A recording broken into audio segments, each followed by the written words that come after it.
வணக்கம் ஃப்ரெண்ட்ஸ், போன வீடியோவில் லெட்டர்ஸ் பற்றி பார்த்தோம். இந்த வீடியோவில் லெட்டர் கார்ட்ஸ் பற்றி பார்க்கலாம். ஒரு லெட்டர் கார்டோட டெஃபினேஷன் பார்த்தோம்னா, a letter card is a sheet of paper used for writing a letter which is folded and gummed to be sent by post. இப்போ பார்த்தோம்னா லெட்டர் கார்டுங்கிறது ஒரு ஷீட் ஆஃப் பேப்பர்னு சொல்கிறாங்க.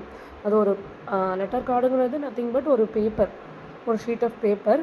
அதில் வந்து நம்ம லெட்டரை எழுதிட்டு அதை 3 பக்கம், மோஸ்ட்டாக 3 பக்கம் இருக்கும். அந்த 3 பக்கத்தையும் வந்து ஃபோல்டு பண்ணி கம் பண்ணி அதை வந்து போஸ்ட்டில் அனுப்புறது தான் வந்து லெட்டர் கார்ட்ஸ். இந்த இன்லேண்ட் லெட்டர் கார்ட்ஸ், டொமஸ்டிக்காக இருந்துச்சுன்னா இன்லேண்ட் லெட்டர் கார்ட்ஸ்னு நம்ம சொல்லுவோம். இப்போது இதோட ஜென்ரல் ஸ்பெசிஃபிகேஷன்ஸ்லாம் பார்த்தோம்னா, போஸ்டேஜ் வந்து முன்னாடியே நம்ம பெய்ட் பண்ணியிருக்கணும்.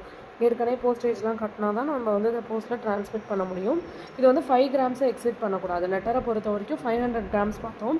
இன்லேண்ட் லெட்டர் கார்டை பொறுத்த வரைக்கும் 5 கிராம்ஸ் வந்து எக்ஸிட் ஆகக்கூடாது அப்படிங்கிறாங்க. பேப்பர் வந்து அதே 70 GSM தான்.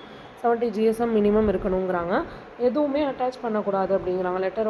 லெட்டர் கார்டோட வேறு எதுவும் எக்ஸ்ட்ரா வந்து அட்டாச் பண்ணக்கூடாது. லெட்டர் கார்டுக்குள்ளேயோ இந்த ஃபோல்ட் பண்ணுறோம்ல, இப்போ உள்ளே ஏதாச்சும் வச்சு அட்டாச் பண்ணி அனுப்புறது, இல்லை வெளில ஏதாச்சும் பின்னடிச்சு அனுப்புறது, அந்த மாதிரி எதுவுமே அட்டாச் பண்ணக்கூடாது அப்படிங்கிறாங்க.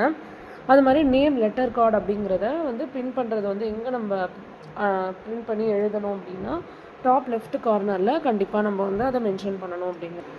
அடுத்து வந்து இதோட டைமென்ஷன்ஸ் பார்த்தோம்னா, அன்ஃபோல்டடாக இருந்துச்சுன்னா மேக்ஸிமம் 300 mm இருக்கணும், மினிமம் வந்து 210 mm இருக்கணும். அதே மாதிரி மேக்ஸிமம் வந்து 182 mm இருக்கணும், மினிமம் வந்து 282 mm இருக்கணும். இதே ஃபோல்டடாக இருந்துச்சுன்னா மேக்ஸிமம் 210 mm இருக்கணும், மினிமம் பார்த்தோம்னா 100 mm இருக்கணும். அதே மாதிரி மேக்ஸிமம் பார்த்தோம்னா 150 mm இருக்கணும், மினிமம் பார்த்தோம்னா 90 mm இருக்கணும். ஃப்ளாப்ஸ் வந்து கம்பல்சரி கிடையாது.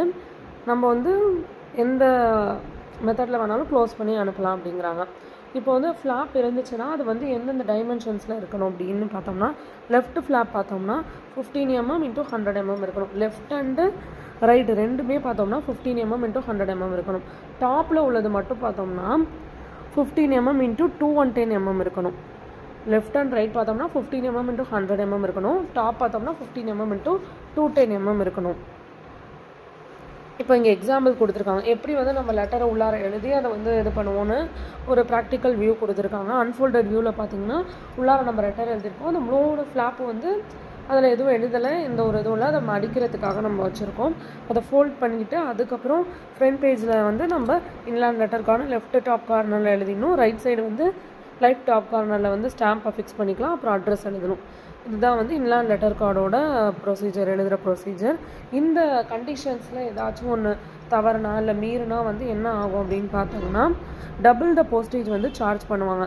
ஏதோ ஒரு கண்டிஷனு சைஸ் வந்து ஏதோ மாறி இருக்குது, இல்லை வேறு ஏதாச்சும் வந்து கூட வந்து அட்டாச் பண்ணியிருக்காங்க அப்படின்னு ஏதோ ஒன்று நம்ம இப்போ சொன்ன ரூல்ஸை வந்து மீறினாங்கன்னா டபுள் த போஸ்டேஜ் வந்து சார்ஜ் பண்ணுவாங்க. அதே மாதிரி இந்த போஸ்டேஜ் ரேட் பார்த்தோம்னா, ஒரு லெட்டர் கார்டோட பைசே பார்த்தோம்னா 2 ரூபா, அதாவது 2 ரூபா 50 பைசா.